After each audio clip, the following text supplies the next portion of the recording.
Ladies and gentlemen, colleagues and friends, I'm delighted to welcome you on behalf of the European Investment Bank to this important conference. A special welcome to our co-organizer, the European Commission, under the leadership of Ursula von der Leyen and her Executive Vice Presidents, Valdis Dombrovskis and Frans Timmermans. Thank you very much for the excellent cooperation, and I include Project Syndicate into these thanks.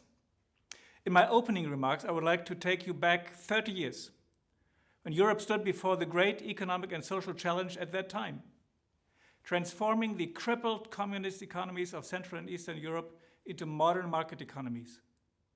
A challenge that looked daunting indeed.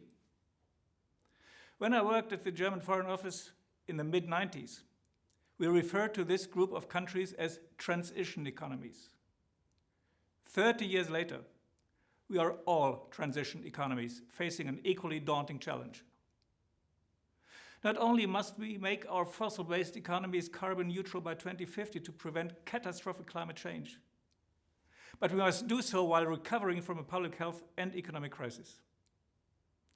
I have little doubt that Europe can and will manage this transition and achieve its goal of net zero by 2050, even if that still requires a lot of hard work. Europe's Green Deal tackles the crisis head-on. It is ambitious, it is comprehensive, and like the transition in Central and Eastern Europe 30 years ago, it has strong focus on growth. With the next generation EU recovery package, reinforcements to the EU budget and the EIB by its side, Europe's Green Deal is also backed by an unprecedented public financial firepower. After the financial crisis, after the euro crisis, after Brexit, Europe now is leading the way on the climate front. This makes me a very proud European today. But make no mistake, this is not a task for Europe alone. Europe accounts for less than 10% of global emissions. Climate change is more than a European issue, it is a human issue.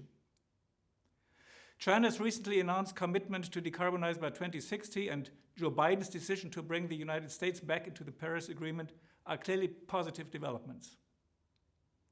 They mean that countries responsible for producing half of global greenhouse emissions, and here I include the European Union, are now on a net zero pathway. But we must also consider the other 50% of the world.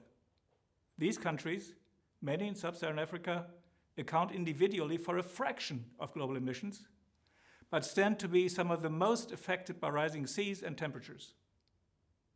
They're also home to some of the planet's most precious assets, rainforests, and are rich in biodiversity. Their growing populations have a legitimate desire and interest to have the same access to energy as we do. So we need to help these countries adapt to climate change, protect their unique ecosystems, and make sure the economies are sustainable for all our sakes. Europe needs to become a champion for a global Green Deal. And for that, our foreign policy and climate policy must become two sides of the same coin. I'm very grateful that we have distinguished speakers from all corners of the world join us today to discuss the challenges for this endeavor and the plans for the crucial decade ahead. Thank you very much for being with us.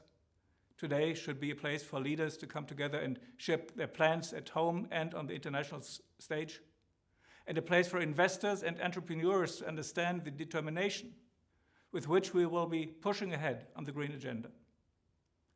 Ladies and gentlemen, I welcome you again to this conference and hope that through our discussions, we can help our vision of a net zero economy a global reality very soon. Thank you very much, and I hope you'll enjoy an exciting conference today.